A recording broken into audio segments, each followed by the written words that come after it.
नमस्कार मित्रांनो, आज बघणार आहोत आपण गावठी कोंबडीचे कुक्कुटपालन. बघा अमोल दादा ते आहेत. यांचं गाव कोणतं आहे तुमचं? लोहारी. वनकुटा गावाला राहतो. तालुका कोणता आहे? एरंडोल तालुका, जिल्हा जळगाव. असं आहे का? मोबाईल नंबर आहे 7057191209. नकुल कुक्कुट फार्म. किती कोंबड्या तुमच्याकडे? 20 कोंबड्या आहेत. किती दोन कोंबड्या बसवले, एक आणि फोडले अंडे फोडले. हा, 11 अंडे, 11 बच्चे निघाले. आता हे 15 अंड्यावर बसवले आज नवीन. असं आहे का? 2 वर्षापासून चालू आहे. एकच कोंबडी आजपर्यंत आजारपणात मिली. सुरुवातीला किती कोंबड्या घेतल्या होत्या तुम्ही? पहिले एकच कोंबडी घेतली होती, बच्चे घेतलेले 10. असं आहे का? हां. त्याचं उत्पन्न किती आहे मग? आता त्याचे 50 झाले होते, पण बाकीचे कुत्रे खाऊन गेले. काही 2-1 महिल्या असं आहे का? बसवले होते तेव्हा जमलं नाही. हां हां. ते शिकत मला 2 वर्ष लागले. आता व्यवस्थित आहे का मग? आता एकदम व्यवस्थित. 2 वर्षापासून काही प्रॉब्लेम नाही. आता बघा मित्रांनो, गावठी कुक्कुटपालन आहे. 5 कोंबड्या हे बसवल्या. बघा, लहान लहान बच्चे आहेत, 8-10 दिवसाचे. 10 बच्चे आहेत ते. हे छोटंसं शेड केलं तुम्ही? हो, घरगुती कमी खर्चात केलेलं शेड आहे. किती खर्च लागला याला तरी? त्याला 300 रुपये. फक्त 300 रुपये? 300 रुपये फक्त. 300 रुपयामध्ये झालं आहे? हो, 300 रुपयात घरगुती. बाकी जुगाड केला सर्व. बघा मित्रांनो, पैसे नव्हते. एका कोंबडीसाठी 300 रुपये खर्च लागतो. हे अमोलदा आणते आहेत, यांनी बसवले.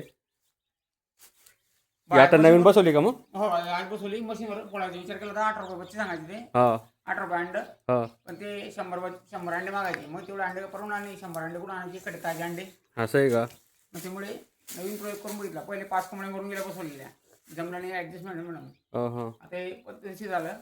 नवीन ठिकाणी बसवल्यामुळे जिथे आपल्या कोंबड्या असतात तिथे कोंबड्या बसवायच्या नाही. यांना बंदस्ती चालतं का पण? बंदस्ती चालतात. असं आहे का? यांना बच्चे सोडायचे, मी बंदस्ती नाही राहत. माझे मोकळे राहतात.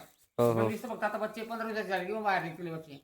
कारण तो शिकारी पक्षी खाऊन जातो ना, हा हा. त्याला फार आवडतात ताजे बच्चे. हे किती दिवसांनी तुम्ही आता बाहेर सोडणार यांना मग? यांना 15 दिवसांनी बाहेर सोडेल कंपल्सरी. असं आहे का? हां, 15 दिवसानंतर लक्ष ठेवायचं त्यांना. हो, ते हो. शिकारी पक्षी लगेच घेऊन जातो. हे ताजे राहील त्याला लगेच एका मिनिटात. यांचं खाद्य काय आहे मग तुमचं? मक्याचे उगती, हां, अजून? आपलं तांदूळ येतो, हां हां. बाजरी येतो खायला. दिवसात ना किती वेळेस पाणी टाकावं लागतं? 3 टाइम पाणी टाकावं लागतं ना दिवसात. औषध वगैरे कुठलं देत नाही. हां हां.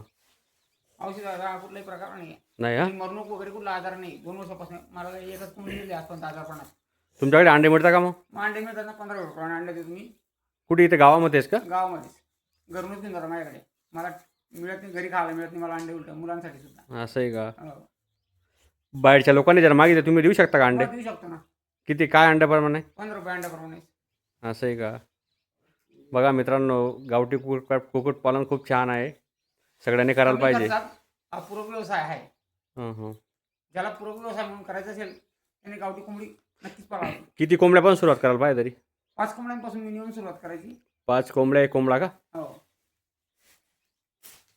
10 कोंबडीचं गणित यायची तर 10 कोंबडीने 1 कोंबडा जर ठेवला हां. तर वर्षाला 85,000 80,000 उत्पन्न मिळतं साधारण. 10 कोंबड्या किती अंडे देऊ शकता तरी?